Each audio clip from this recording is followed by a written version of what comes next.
I want to jump to this story here from the Post Millennial. Oh, my. Occupy Democrats demands boycott of Spotify after Joe Rogan says vote Republican. Talk about a bunch of whiny little babies. Joe Rogan has opinion. Quick, boycott the entire largest music platform in the world. Luck with that. Post Millennial says, during a recent episode of his podcast, Rogan highlighted the failures of the Democratic Party's handling of the COVID pandemic, suggesting that people should vote Republican instead.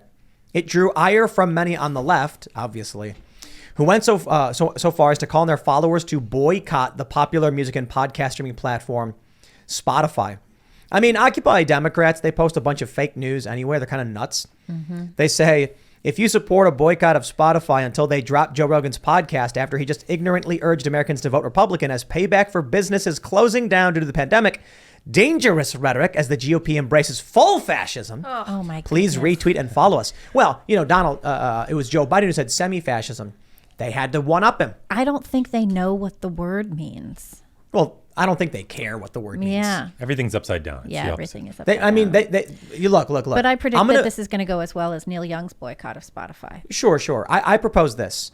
How about someone out there makes a browser extension and we select a bunch of keywords like far right, fascist, semi-fascist, whatever, and we replace it with bad thing. That's it. So like bad thing person, and it'll be like, you know, business is closing down due to bad thing, or, you know, GOP embraces bad thing. Just that's all it means. It doesn't mean anything other than bad thing. So we get a browser extension. It just changes these phrases into the phrase bad thing. There we go. That'd be the name of the extension, bad thing. I like that, thing. actually. I would Translate put the that left. on. That's right. That's really smart. I like it. I want It's to point another out one of your good ideas. An Bad thing inaccuracy extension. with Occupy Democrats here. Rogan is not ignorant. No. He's done enough research over the last 10 years. I can safely say from a distance, the guy, not a genius. LOL. Actually, I think you are a genius, Joe. But I Yeah, know Joe's you a don't- genius. I I don't think he you is, are. honestly. He's a brilliant genius. guy. Yeah. Not ignorant. He knows what he's talking about. This is not know what it a is? light decision that he's making or talking about. Joe's not a genius. Yeah. But he's been smoking DMT and weed For long enough. and psychedelics and NAD, and so it's like his mind has just ascended to a new level. So in the fourth dimensional state, he's kind of just a regular intelligence, but to all of us lowly three-dimensional beings, he's way out there. Also, if you watch that segment, he's saying vote Republican almost like to bring balance back to this thing. And it was the Democrats that shut down businesses. They shut down our schools. They shut down our churches. They left, you know, the cathedrals to sin open. They left open the liquor stores. They left open the casinos. But they closed down the things that... Churches. Yeah, they closed down the things that give us community, that help us, you know, learn things. They closed down libraries. They closed down all this stuff. And now we're supposed to just be like, oh, that was okay. You did that for really good reasons. No, they were garbage reasons. We all know they're garbage reasons. You have everybody demolition. walking it back. You know, I mean, you even had Kathy Hochul, stupid governor of New York, saying that it was a mistake to close schools, which so it was obvious at the time and it's obvious now. They're saying it now because an election's coming, and they're scared. What I don't like about what Joe said in this article, but a lot of people are saying vote Republican. What I don't like about that is the vague, bland vote R on a ticket, regardless of who it is, because random dude that has bad intentions can join the Republican Party and then get that vote. Well, you should vote for the good candidate, the right candidate. Doesn't matter what party they're in. The thing A with trans Satanist anarchist won the nomination for, I think, sheriff or whatever by running a trans Satanist. Yep, it was up in New anarchist. Hampshire. Yeah. It sounds like New Hampshire. To make a point, being like, you would just vote for whatever's got an R on it. That's your fault. People were pissed. They were like, wait, this person won? It's like, you voted for him. That's like there was you guys probably don't remember this, but there was an episode of Will and Grace where they were trying to figure out who to vote for. And Grace was hosting a fundraiser for the Jewish candidate, and Will was hosting a fundraiser for the gay candidate. They ended up getting into a huge fight and whatever. And then at the end, what's his name? The other guy comes in. Jack, the best character on the show. He comes in, he sees that they're arguing, and he's like, why didn't you just vote for the black guy? And they're like, there's a black guy running? And they both run out to vote for the black guy. Wow. When was this? This was whenever Will and Grace was on. What was that, the 90s? It was hysterical. It was like so perfect. It's bang on.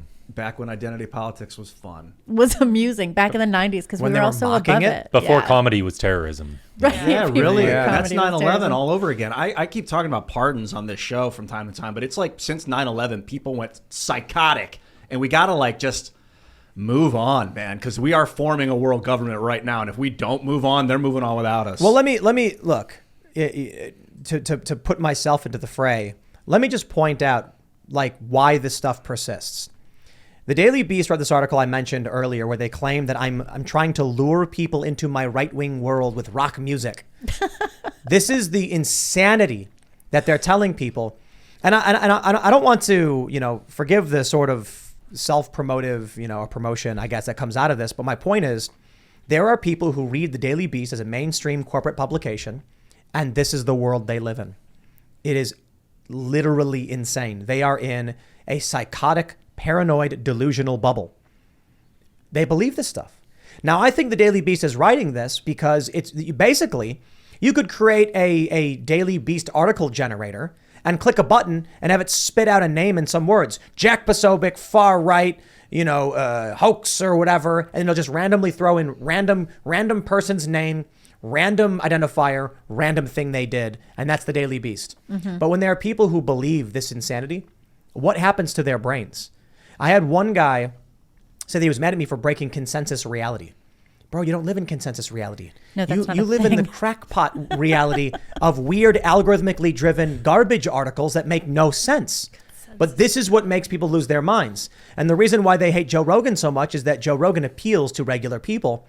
I think he may be a vaccine, as it were, socially, to stop people from being of contracting the mind virus. The tip of the needle, so to speak. You've mentioned 9/11 a couple times. I think that's also coincident with when the internet really took off, which has enabled division to be stoked. But also what's going on today, I go to universities and I hang out sometimes on campus. I've been to many Ivy League universities and I talk to these students wearing my signs. They are teaching these kids now. They're training this generation that it's not okay to have a different opinion. You can't just be okay with it. You have to be actively engaged in trying to cancel the other opinion. Anti-racism isn't just about being against racism. It's about actively trying to cancel people who you disagree with. And they're creating these social justice warriors. This whole young generation can't even have a conversation because words are violence to them. And it wasn't that in 2012. I think it's TikTok. I think that ByteDance and the CCP are really intentionally driving this algorithm in the United States, trying to get people to hate each other. I don't think it's TikTok I bans. honestly don't think I never anybody used on the right. I never used TikTok once. I've never even downloaded I don't think it's Twitter tech is at doing all. that. Twitter is doing that, but what TikTok is doing is making sure that anyone who opposes the cult can't have a platform. Tons of people on the right have been banned for literally no reason. I mean, Timcast IRL is banned from TikTok. We don't know why. Yeah, and they're from what I've been told, they're not. It's a different algorithm that TikTok uses in the United States than what it uses in China. They That is push correct. science and technology to the top in China, whereas they push gender ideology to the top in the U.S. Yep. That's not non-intentional. That's definitely someone chose to do that. But this stuff was happening before TikTok or any of these other things. There was this push to not educate scholars, but to turn out activists. So it's a completely different way of engaging in instruction, right? It used to be the way that you engage in a university is that you're having a discussion. You've all read the material. And any idea is open for discussion. It doesn't matter how crazy it is. It doesn't matter if you agree with the idea or not. Come up with an idea, throw it out there. Let's talk about the idea. And now it has so much more to do with, forming a belief system that then you can go and act as an activist out in the world and get people to sign on to your belief system. That's not what it used to be. The idea that a scholar is someone who has to believe a certain set of things and never question them. That's not scholarship. That's cultish behavior. Speaking of activists, I was in San Francisco 2 months ago down by the pier with my signs with a woman who came out with me. And it was a weekday. Schools were in session. There were about 80 elementary school kids, 10 and 11 years old, down there protesting in favor of abortion and trans rights. 10 and 11-year-olds out on a school field trip protesting. On a school field trip. Mm-hmm. The school had them go out and do it. 3 different classes. And they were not just protesting, right? They were protesting for the eradication of babies and for the sterilization of teenagers. I mean, That's look, right. as long as you, Great. if Talk the, about anti-humanism. if the pro-America side, if the freedom libertarian side, conservative side wins on school choice, then give it 20 to 40 years and the problem corrects itself.